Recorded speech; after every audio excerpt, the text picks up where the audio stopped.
Hello and welcome to Inside Highly Selective College Admissions. My name is Micaiah Jackson, and I am the Senior Program Manager in the Office of Strategic Programming and Partnerships at the Johns Hopkins Center for Talented Youth. CTY is excited to offer these expert-led college admissions workshops that are designed specifically for advanced learners in grades 8 and above and their parents or caregivers. We will be focusing on some of the biggest issues in undergraduate admissions. And today, we'll be focusing on highly selective college admissions. I am pleased to turn this over to one of the experts from CollegeWise, Paul Kanarek, co-founder of the Princeton Review and former CollegeWise CEO. Take it away, Paul. Thank you. It's lovely to be here. It's lovely to be with all of you. And Micaiah is entirely correct. The idea is, of course, that we will sort of have a Q&A at the end. But one of the things we always like to do is to have engagement with you. And so occasionally I'll be popping my nose into the Q&A and plucking out relevant questions and sort of weaving them into the subtext of this conversation. I've always thought this is one of the hardest presentations to give because, mostly those of us at CTY and those of us at CollegeWise and those of us in this profession, we believe in the power of the possible. We believe in sort of what does yes look like. But highly selective colleges, if you're being kind of snarky, they're also really highly rejective colleges because they sort of specialize in saying no to humans. And so a lot of the stuff that you hear today, it feels difficult because what we have are these wonderful, talented, vibrant, interesting, evolved, exciting young humans who have done almost everything that a reasonable person could request of a 17-year-old. And somehow for these schools, so often it feels like it's not enough. So I want to step back before we propel ourselves forward. This conversation is not about, is your talented child going to get to go to college? That's a resounding yes. They're going to have lots of choices. Are they going to get into a highly selective college? That's always been a crapshoot. And a lot of today will be about sort of things that you want to be aware of, mistakes potentially you want to avoid, and or things you want to take advantage of that maximize your ability to propel yourself forward. And in keeping with my early promise, I'm ducking my nose into the Q&A. There are a couple people have asked, will the recording be shared? Yes, it will be. I believe, Micaiah, it'll be mailed out to all attendees and people who've registered. So go ahead. It will be posted to CTY's YouTube page within the next few days. Excellent. I'm going to be on YouTube. This is so exciting. My kids will be so resoundingly unimpressed. And then someone also asked, do students have to take the PSAT? Does it have any relevance in college admissions? It has no relevance in college admissions. It has absolutely no relevance in highly selected colleges because, everyone has great test scores. The one cool thing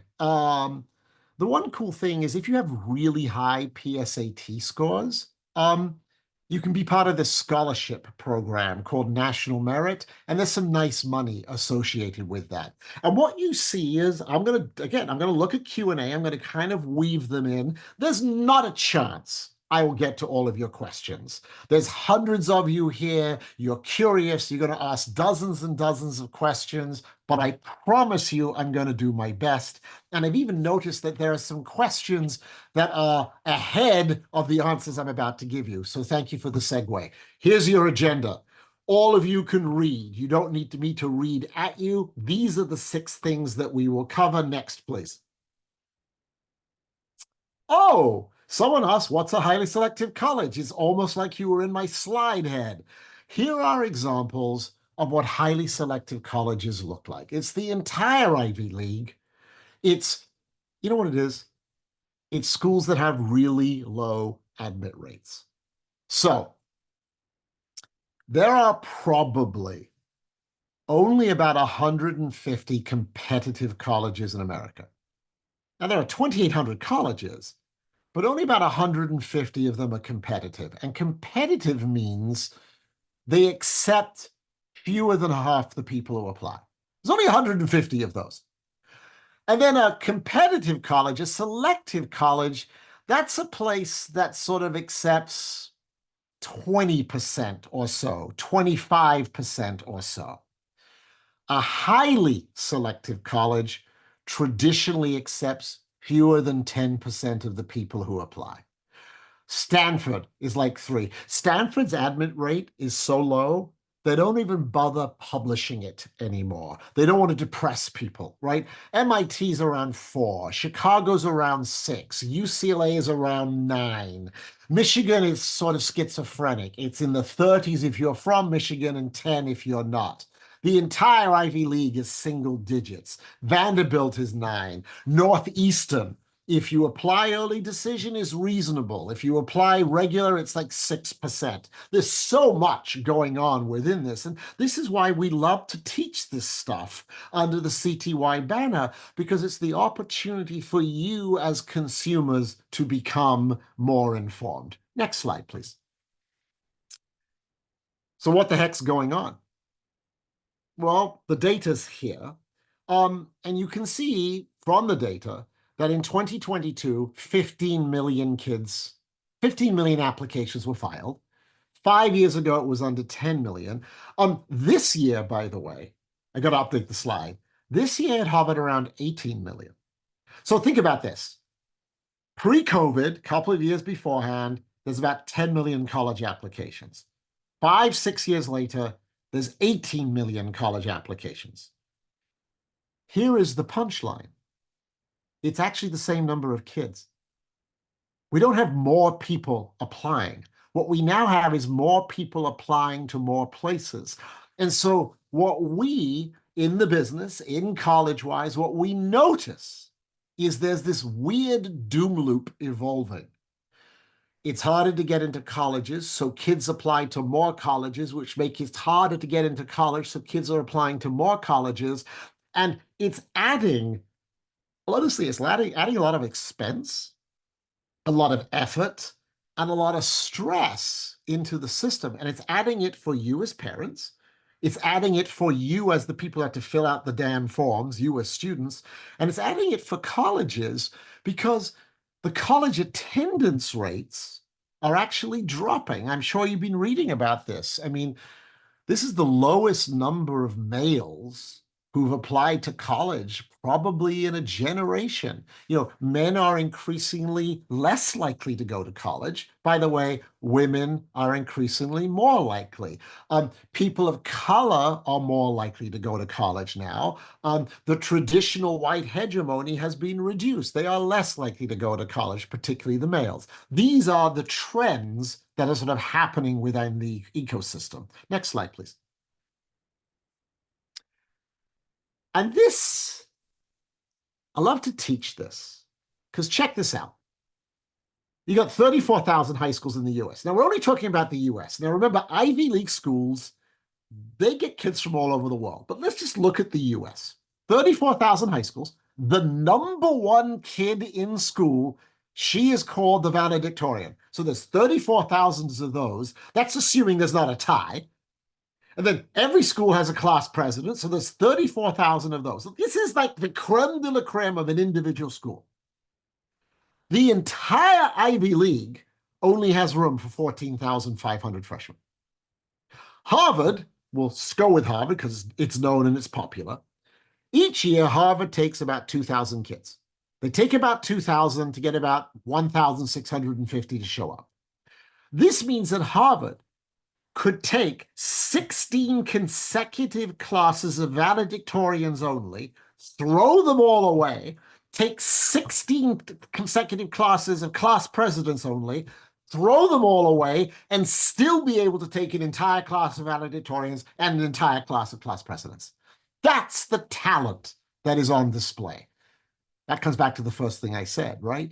It's so hard to differentiate between these students. In many ways, It's not a meritocracy because so many of the students who apply are brilliant. Now, two things are about to happen. Paul is going to take a sip of water because he's speaking at high volume, and then he's also going to check out the Q&A. Let's see what we got. Someone says, do I have to take the ACT or CLEP subject test? You never have to take the CLEP subject test for highly selectives.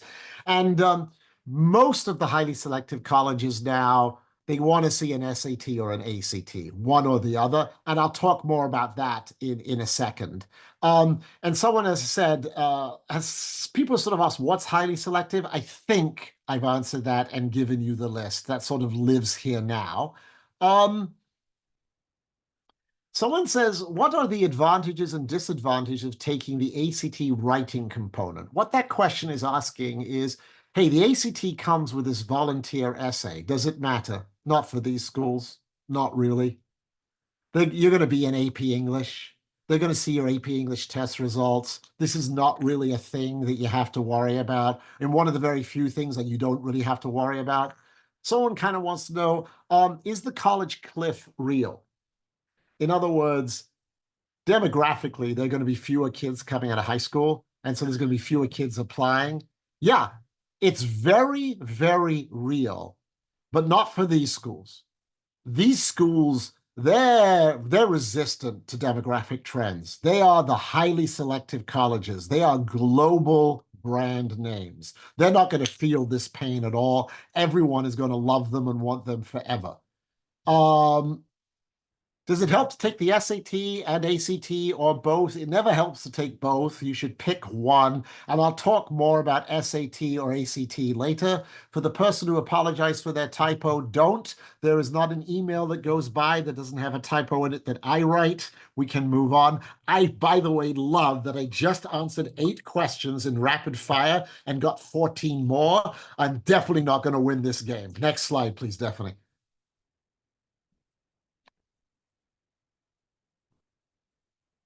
Okay. Holistic. Holistic is a word that means looking at the whole.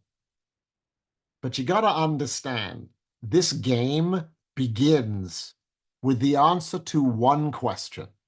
And every college asks this question. Are you smart enough? Are you academically accomplished enough to do the work here? That's actually the only question. It's not a comparative tool. She has a 4.9. He has a 4.86. She took 22 APs. He took 18 APs. It's not a comparative construct. It's a simple one. Can they do the work here? And these are the 3 things that they will look at. What courses did you choose to take in your high school?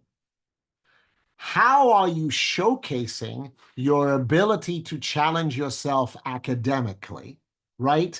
And that third one, does all of this dovetail into, can you do the work? The challenge Ivy League schools have is that for tens and thousands of their applicants, the answer is yes. Extraordinarily credentialed kids who have done extraordinary things in high school, in dual enrollment, in international baccalaureate, in APs, on SAT, on ACT. You guys are amazing. It's thus almost impossible to distinguish talent purely upon academics. You all look marvelous. Something you may not know. When you guys applied to college, which is probably in the 90s, about 35 to 40% of the people going to college had a high school GPA of 4.0. This year, 80% of the incoming high school kids had GPAs of 4.0 or higher. Students are doing remarkably well. People are doing better on standardized testing because they're studying more, they're getting tutors, or some of these schools that's test optional. And kids are taking tons of AP classes. So there's a clump around this. It's really hard to distinguish yourself academically. One thing I have noticed, it's great when people show a passion for learning, when they show how much they love to learn. That doesn't mean you do extra calculus. It doesn't mean that you do extra physics. It means you just, when you don't have to learn, you choose to. You learned how to cook. You took a photography class.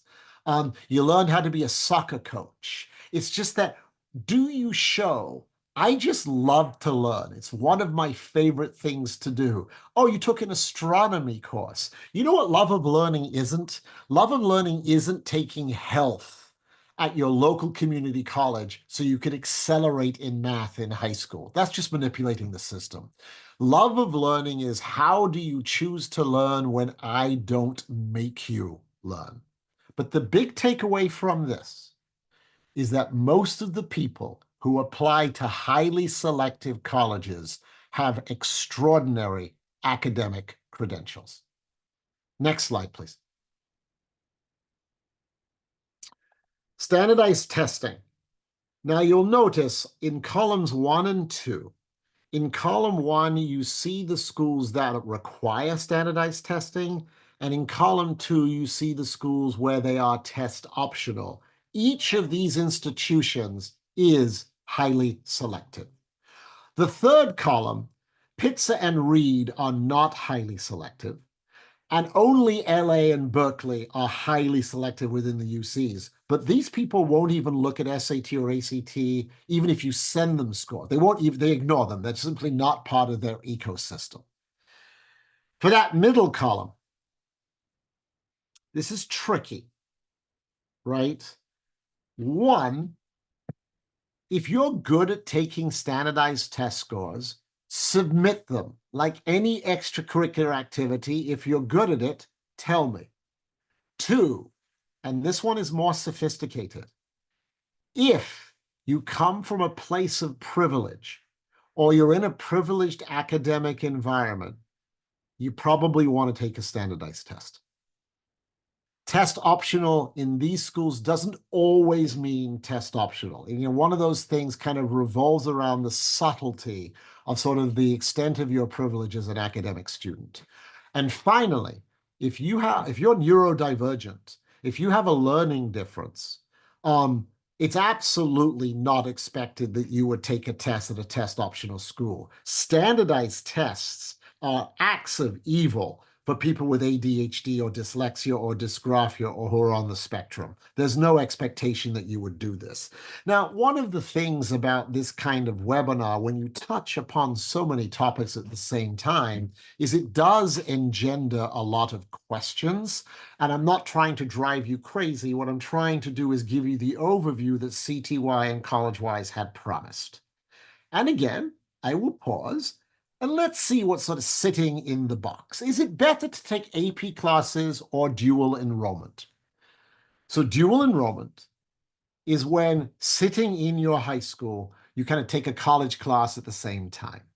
In general, if your school offers AP US history and dual enrollment also offers US history, it's better to take the AP. That in general, schools want you to take the class within the context of your own high school curriculum, right? Conversely, if they don't offer the class or your schedule is wonky, there's no perceived difference between dual enrollment and APs. A lot of you are asking questions about how do you differentiate. It's not an easy question to answer, and I won't answer it now, but I will get to it. Someone asked, I want to hire an independent educational consultant. Are they good with international kids as well as US-based students? Yes, in fact, what's interesting is international students are actually a larger part of that market. They are more likely to hire an independent college consultant than is a US-based person.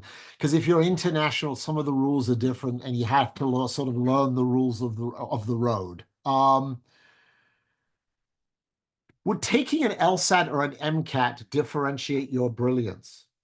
That's a fascinating question, and the answer is no.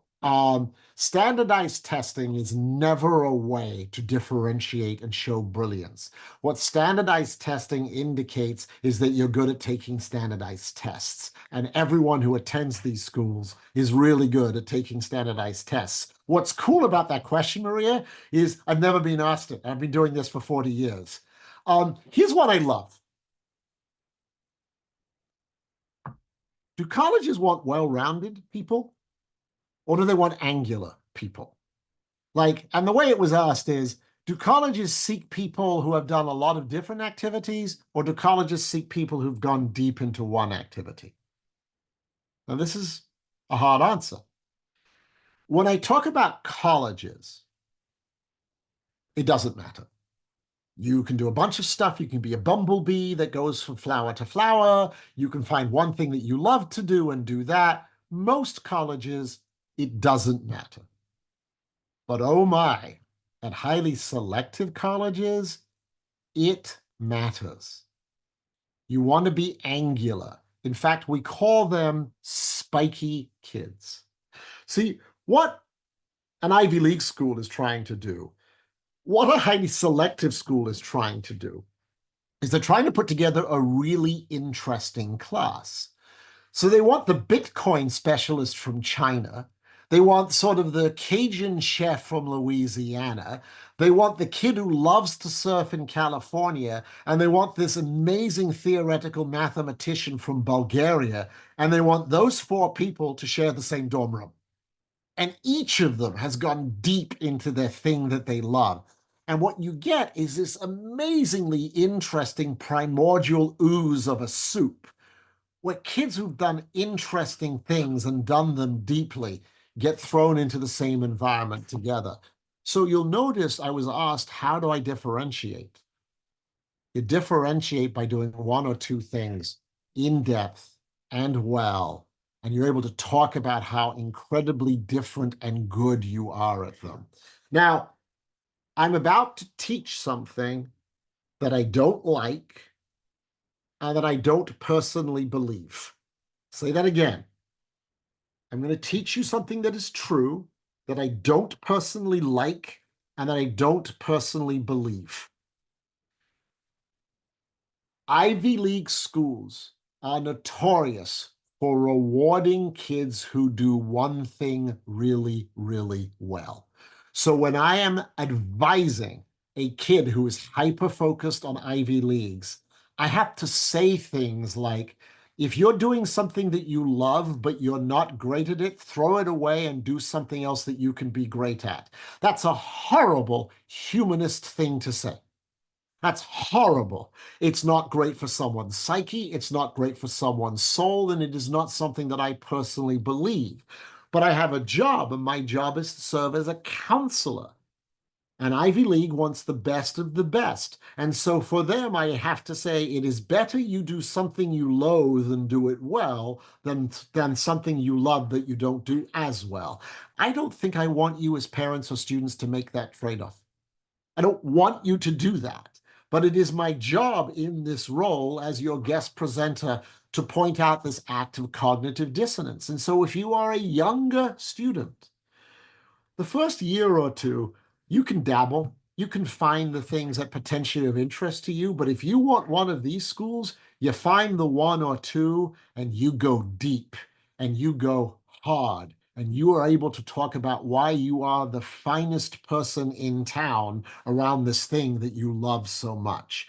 And this is one of the points of conflict that's kind of hard about doing this particular presentation, because I would never say that in a different presentation, because ultimately I'm pro kid having a great time in high school. Before I go on, Micaiah, within CTY, how have you sort of managed this conflict? You have these wonderful, wonderful students that come to you and you sort of have to guide them down a singular path. What's your advice? I was answering questions. Can you repeat the context? First of Your all, question? thank you for diving into the Q&A. The conversation we were having, Micaiah, was, you have these wonderfully talented kids who are rewarded if they do one thing really, really well. And Mhm. obviously, you as the director of CTY works with really talented kids, and you have to guide them to do one thing really, really well. How do you help them find that path? Well, I'm the senior program manager of CTY Scholars, so I want to be specific about that. Mhm. But generally, I encourage students to go in the direction of their passions and interests.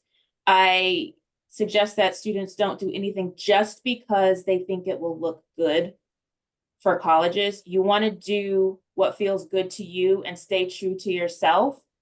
And so generally, in terms of getting involved in activities, I tell students to spend ninth grade learning about the different activities or programs that are available at their high schools.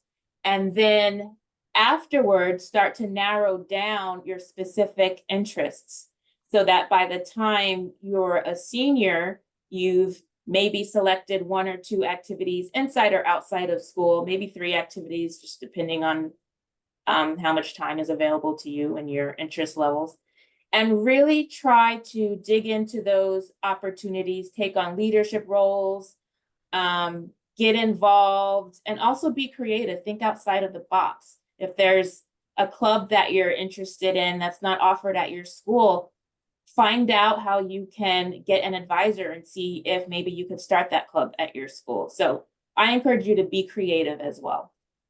Thank you. And you notice how Micaiah's answer and mine are so very, very similar. So for 98, 99% of colleges, that's exactly the path. And for this 1%, I think kids do better about things they're passionate about. That makes sense. But in general, you laser focus on the one thing that you can do best at. And that's sort of the dichotomy. Now, a host of questions came in, right? One was about the Ivies no longer giving merit-based scholarships. Well, this is interesting. The Ivies have never given merit-based scholarship, ever. They only give need-based scholarships. So merit-based is not part of the Ivy League. Now, some of these other schools, Notre Dame and Vanderbilt and Tufts and maybe Caltech and Purdue and Georgetown, they will give scholarships. But the 8 Ivy League schools do not award merit aid. They only award need-based aid. And they are pretty generous in doing it. Catherine points out, look, there are a lot of schools that no longer offer AP classes. What does that do for me? Well, at a lot of these schools, Catherine, they may not offer the AP classes, but a lot of the kids take the APs anyway. And, it's different for every student. But in general, if I have a student that goes to a school that doesn't offer APs, but is a really elevated school academically, I'll have them study and take APs on the side. And then I'll point out, look, my school doesn't even offer APs, but I took it anyway. The tricky part here, Catherine, is these are Ivy League schools. They expect kids to take APs. They expect kids to get the top score of 5. That's an expectation. If we were playing poker, that's table stakes. Samir asks, how many AP classes should one take? Well, there's 2 different answers. If you're applying to a normal college, it's sort of in the subjects that you like. There might be 2, it might be 3, there might be 4. If you're applying to an Ivy League school, you have to take as many AP classes as your schedule can reasonably permit. Now, that's not very kind and it's not very easy, but that's kind of the expectation of these places. They want you to take the most rigorous curriculum that you possibly can. But again, that's just table stakes. And then someone else sort of said, how many APs can I take? As many as you can reasonably handle. Someone sort of says, what's an IB course? An IB course is International Baccalaureate. It's offered in several hundred US schools. It's an international program. And in general, if you're in a high school that offers International Baccalaureate and you want to go to one of these schools, you need to be International Baccalaureate full diploma. That's just, again, table stakes.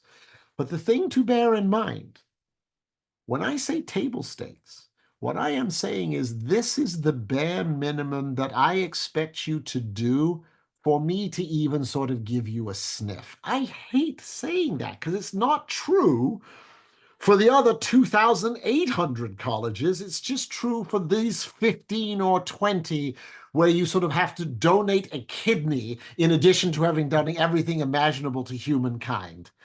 Next slide, please. We've talked a little bit about this, right? There's no difference between SAT or ACT. In fact, those tests are very, very similar. In general, people who love math do better at the SAT, and people who love English do better at the ACT. But our expectation is you'll have a really high score. So the SAT, for example, is scored up to 1,600. The average score to get into Yale is like a 1520. The average score of the kids who are rejected at Yale was like a 1520. Everyone who applies there has really high test scores. In a weird way, test scores are irrelevant.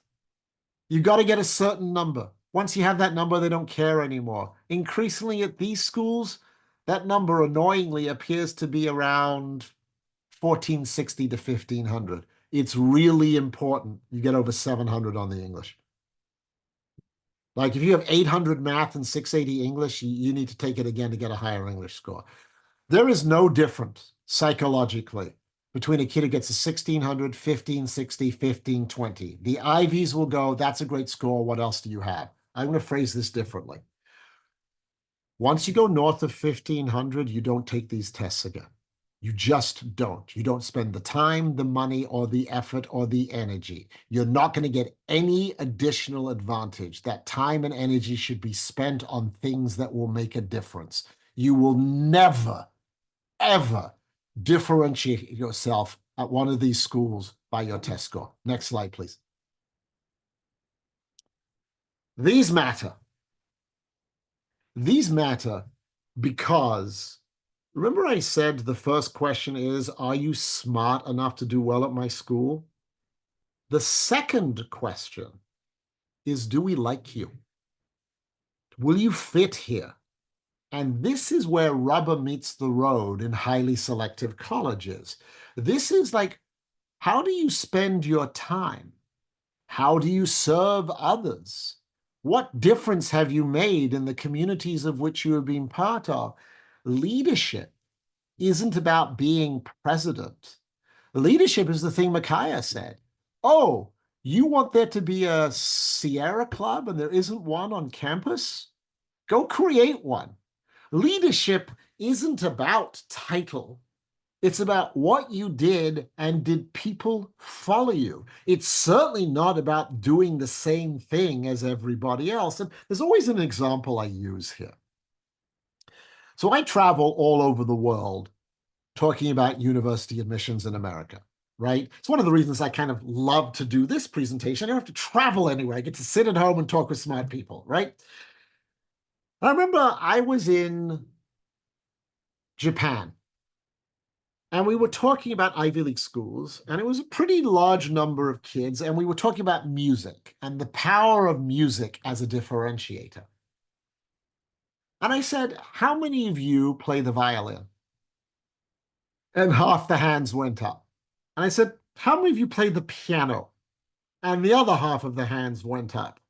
And I said, do you understand how rare it is for me to see the Japanese trombonist? Because you're all doing the same thing. And you can be one of the 5 best pianists in your city.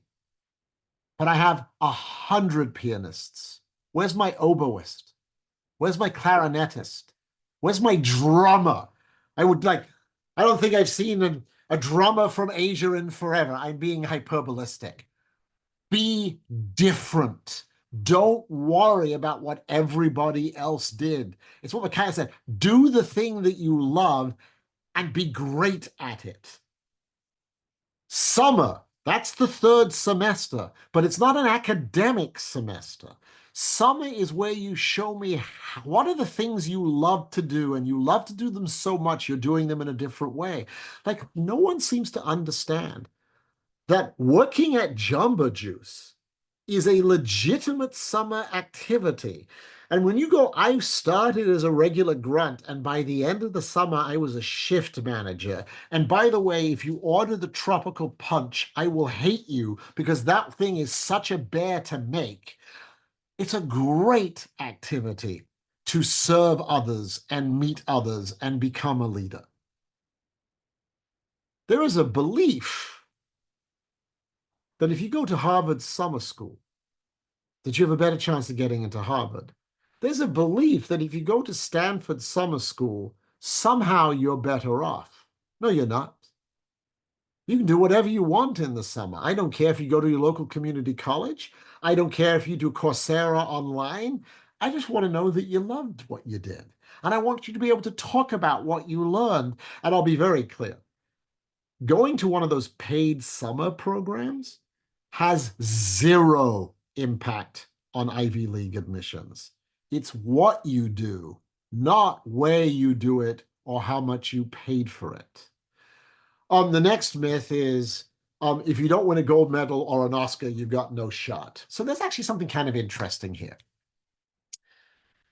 A lot of Ivy League schools, they use a numerical system, right? They have a 1 through 9 system or a 1 through 5 system. And they have a 1 through 9 system for academics, and they have a 1 through 9 system for life.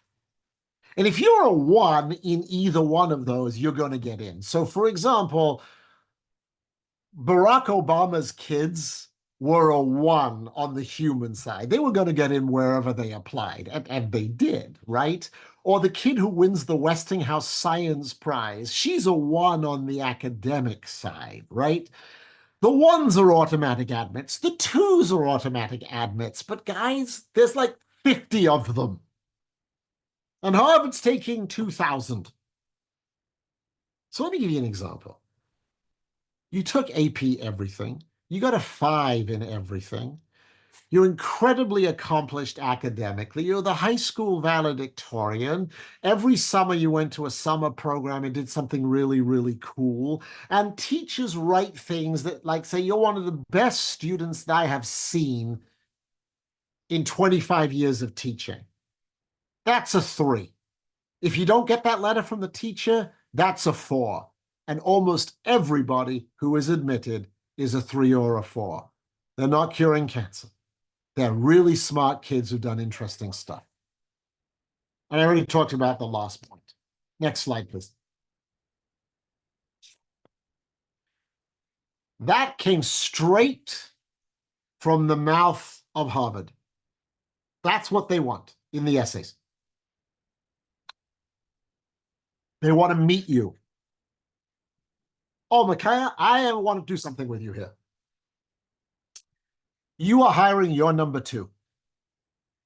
This is the person who's going to work most closely with you in a privileged position. You go through the resumes. You see there's 5 or 6 people who are really, really accomplished. They can do the job. What's your next step? I'm going to, did you say that I've already reviewed their resumes? You got 500 resumes. You've picked the best 6. These 6, they're all good. What's your next step? Interviews. Which one do you hire? Oh, I'm going to interview them first. Right, you're going to interview them. You talk to all 6. Which of the 6 do you hire? Oh, I will hire the person that most closely meets the qualifications that I'm looking for. Right. You just went from the objective to the subjective. Mhm. You're making a personal decision around which of these 6 people you think will be best for your job, in your culture, with your people. Yes. That's how life works. You got to get to the job interview. After that, it is a crapshoot. Welcome to the land of highly selective admissions. Are you smart enough to do well here? That is your resume, except in my life, it's called high school transcript. Do you fit us? Do we like you? Do we want you? That is your college essay. And this is what makes people so mental. And this is what is so wonderful about this journey. You move from the objective to the subjective, just like you do in life. Next slide, please. And these are the 4 tips. And my goodness, number one and number two are so important because this is the thing that everyone gets wrong. Please don't try to impress me. Just be yourself. And the way you are yourself is tell the stories that only you can tell. So I'm going to give you an example of this because it's one of my favorites. Several years ago, I had a talented student at Corona Del Mar High School, which is in Newport Beach, Southern California, who wanted to go, I believe it was to Columbia. Talented student. And he wrote his essay, and he started with the following. I am the very worst player on my soccer team. In 2 years, I have played 5 minutes. I'm like, he's not bragging. And he went on to talk about how for a while he had lived in England and he and his dad had started to go to soccer matches together to bond, and they enjoyed it. And when he came back to America as a junior, right, he so loved soccer that he just joined the team, although he knew he wasn't very good. He sort of told that story. And his last line was, do you know when I knew that I really sucked at soccer? When I won most improved player 2 years in a row. Now, this kid gets it. This kid gets that he's just sort of revealing himself and being vulnerable about something he loves. That's not a big story. That's not a braggy story. It's a small story well told. Those are the ones that work. For parents who are old enough to remember this show, the best college essays are Seinfeld episodes. They are 22 minutes without a plot. They're about nothing at all. They're little vignettes. They're small stories. And tip number 5, which isn't on here because it always gets me in trouble. To the students on this call and to the parents hearing my words, I beg you, kids, students, never, ever, ever, ever show your college essays to your parents. And now, if I could hear loud gasps on a silenced virtual webinar, I just heard sort of a Richter scale 6.0. What do you mean? This is insane. Of course I'm going to see the essay. Let me tell you why you don't want to. 1, every kid, and I've done this for 40 years, every kid writes a different essay when they know their parent is going to read it. That's number 1. Number 2, you are lousy editors. You love your children. You cannot be neutral. Number 3, almost every parent I know feels a moral DNA imperative to correct their kid's essay. And I have news for you. A 45-year-old engineering dad doesn't sound anything like his 17-year-old daughter. And I can tell the stench of dad's writing in 5 words or less. That's not a good look for the kid. Authenticity, voice, storytelling, vigor. These are the things that matter. If you're worried, have your kid show their essay to someone who doesn't love them, but who knows them, and go, is this me? Or is this me trying desperately to be somebody else? I'll give you one final example on this. As an aside, look, as a counselor, I spend more time with my students brainstorming essay topics than anything else. Anything else. This year, I have a student who's applying for Stanford, who's really interesting, really academically accomplished. She's from India, and she wanted to write about her love of neurology and this series of lectures that she took at Stanford University. It's a fine essay. It's an interesting essay. She's also the lead singer of a punk rock band in the Bay Area that has been recorded and is on Spotify. Do you have any idea in the history of admissions how many Indian origin punk rock lead singers who love neurology there are? I think the sample size is up to one. Of course you write that essay. It's fantastic. It's brilliant. It's fascinating. It's interesting. I want to be in that room. I want to know what she sounds like. She's all of like 5'1". I have no idea how she does it. But it's magical in writing. These are the great essays. These are the ones that sort of bring sort of passion and verve. And this is another way where you genuinely differentiate yourself. You don't go for bland. You go for sort of showing them who you are. So for years, and then I'll end the essay piece here. For years, Stanford had an essay topic. And the topic set up a context, which was you're going to be stranded on a desert island for the rest of your life. Happy thoughts. You can take any two books with you. What would they be and why? Now, imagine what's going through kids' heads. Stanford. Books. Desert island. I must do number one. Must impress. So the number one answer, mentioned more than half the time, was the Bible. The number two answer was the Oxford English Dictionary. I got news for you. I don't want this person as my roommate. And number three was the complete works of William Shakespeare.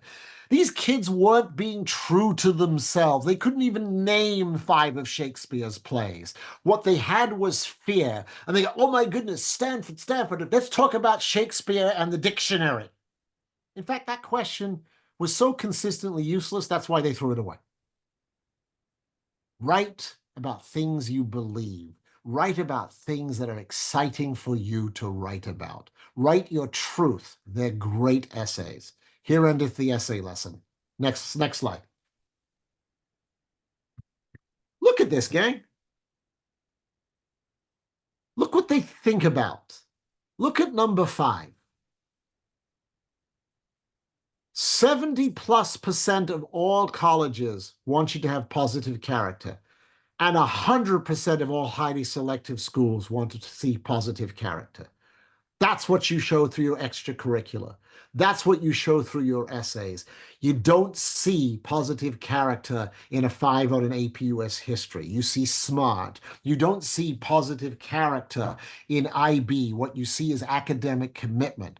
You see positive character as someone who stands and feeds the homeless. You see positive character in someone who helps their annoying sibling with their 3rd grade math homework. You see positive character in someone who wants to serve Jamba Juice and make $14 an hour. These things matter because they're bringing you into their home. Pause time. 72 questions in the hopper. Let's have a look here. Let's see what we got. Paulie jumps through. Are IB classes or AP classes better? In a school that offers both, IB is considered superior. In a school where only AP classes are offered, AP classes are perceived as being superior, and there is no negative to you if you're in a school that doesn't offer IB. Is it good to stay in a high school with an IB? It's a hard question for me to answer. It depends upon the kid. I can say that obviously for these kinds of institutions, they want you to take a rigorous academic program. And in America, that is the most rigorous one that is offered. And then someone sort of goes, is capstone diploma worth the effort? Table stakes. Ivy League schools would expect you to do it. Yeah, for other schools, no. It's only if it's something you genuinely love and want to do and have a passion of learning more about. Have you noticed my schizophrenia here? All my answers for Ivy League schools are more, more, more, more, more, more, more. And all my answers for normal schools are like, be human. Oh, this is a good one. What if I got a homeschooled student? What do I do? Well, homeschooled students have very deep learning.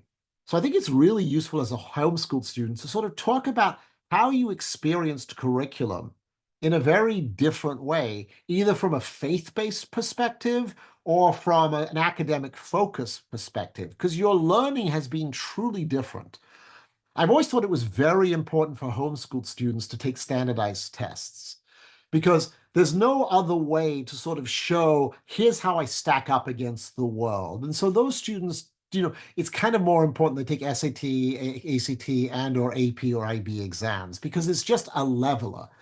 And homeschool students can really talk about interesting intellectual experiences because they're not governed by the rule of high school or having 28 people in a class. So I've often found that some of the most compelling intellects come out of homeschooled. I think it's really important as a homeschool student to sort of speak to how your academic upbringing was different and how your perception is different, that what you would be bringing as a homeschool student into any environment that you are part of. Is a prestigious summer program considered an extracurricular? It is not. It is considered an academic thing. What might be considered an extracurricular is if you had a role within it, like you were the head of the dorm, or you were picked to be a prefect, or you were captain of the team when you were there. Prestigious summer programs speak mainly to two things. Academic vibrancy and the fact that you have wealth. Now, the exception to this is there are a few summer programs that are really, really competitive to get into, and then you're sort of adding to your academic credential set. Does it matter if I'm class president or class secretary? It does not. You know what does matter? What did you do with it? That's what matters. What did you do in your role? How did you change the community you were part of? And how have you left your job or your community better than you found it? That's what matters. Next slide, please. You'll notice something here. Early decision is becoming more and more pronounced. Now, this is an entire webinar unto itself. And sometime in the months ahead, we will almost certainly do a webinar with CTY to speak specifically to early applications, because I could go down a rabbit hole here that would kill 2 hours. But you can see applying early decision, and early decision means that you apply early, and if they accept you, you must go. That's basically what early decision means. There are exceptions if you don't get financial aid that you need, but ED is a commitment. It takes choice away from you. And you can see increasingly the odds when you go early are better, and increasingly schools are filling at least half of their classes with ED kids. This is because they don't want to play the chase game. I said very early on, you have more and more kids applications, 18 million of them, but it's the same number of kids. Colleges don't want to play the guessing game. They want to lock their kids down. That's what early decision does. It locks their class down. It's also a way that a lot of these schools get their athletes. This is a big, big, big deal, early decision, early action. And in my business and within college-wise, this and standardized testing and essays is where you end up spending a lot of time and energy. I am sure without looking, 400 questions just appeared. It's a webinar until itself. Trust me. Next slide, please. Demonstrated interest is how badly do you want to go? And a lot of colleges, they want to know how badly you want to go because they want to be sure they can land you. The best way to show demonstrated interest is to apply early action or early decision. That's the best way to do it. Highly selective colleges, the only demonstrated interest they care about is did you choose to apply early? That's it. Next.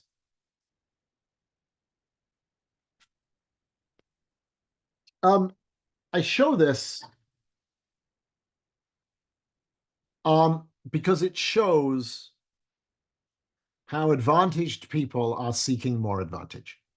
By hiring independent counselors, they're sort of weighing the odds slightly more in their favor. A lot of this comes from the fact that they tell their stories better. A lot of this comes from the strategy that is revolved around sort of early decision, early action.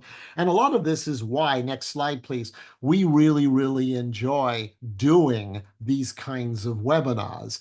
And this, this is the company with which I work, and I show this stuff for you really to speak to credentials so that you can absorb what we were speaking about today and understand that everything you've learned has been within the context of people who are really good at this. Let's go to the next slide. That is the thing we'd love you to look at. There's a lot of CTY programming that can meet you and your needs. There's a lot of CTY programming that talks about academic passions and finding things to do in the summer that's really interesting for you. And this is the thing, like CTY is the Center for Talented Youth. And for you, you're inherently talented. It's why you're on the list. It's why you're here. It's why you want to come to sort of webinars like this. So this is the panoply of offerings that we sort of offer in the summer, that we offer throughout the year. And even though I don't work for CTI, I work with CTI, I work with them, the programs that they offer are consistently best in class, and they're designed with our students in mind. So that's sort of my CTY pitch. Before I get to Q&A, Micaiah, is there anything else you'd like to add on this particular slide? I have a special message out there for seniors. I know that you're all probably really stressed out right now and busy applying to schools, and you feel like this is never going to end. Just know that all you need to do is do your best at this time. And I tell my seniors that everything will work out exactly the way it's supposed to. That's my message to current seniors. If I was in church, I would be yelling hallelujah. Preeti, when do you take AP courses? It depends upon your school. In general, kids take like one, maybe their sophomore year. They tend to load up their junior and senior year. And it's not unusual at schools for Ivy League oriented kids to be in nothing but AP curricula in their junior and senior year. Someone says, how important is it to excel in athletics? Let me take out the word in athletics. You want to excel. Some people it's throwing a football. Some people it's painting a picture. Some people it's singing an aria. Some people it's mixing things in a test tube. I want to excel. Athletics is a well-known path into the Ivy Leagues. So that's, if they're recruiting you, that's one of the ways that is sort of a good path into highly selective colleges. Here's something people don't know, and this is random for you. The school that offers the largest number of Division I sports is Harvard University. Hardly anyone knows what number 2 is. And I'll give you a hint. Until a couple of years ago, it was number 1. And that school that offers the second largest number of NCAA sports is MIT. There's no way you knew that. So being an athlete is kind of a big deal at MIT. Paige asks, I skipped a year in school. Would that be held against me? Oh, goodness gracious, no. Absolutely not. I mean, you're younger. It might be harder for you to talk about experience, but there are 14-year-olds who are going to Columbia. So skipping a year in school is not a bad thing at all. One of the things I want to advise you on is don't view this through the negative. They don't hold things against you. They're actually, unfortunately, in the business of saying no to large numbers of wonderful people. All right. I very much I'm going to enjoyed this. end Go ahead, McKay. the recording, but we do have time for Q&A. Excellent. So thank you so much, Paul. That was highly informative. I'm going to end. Guys, I love doing this.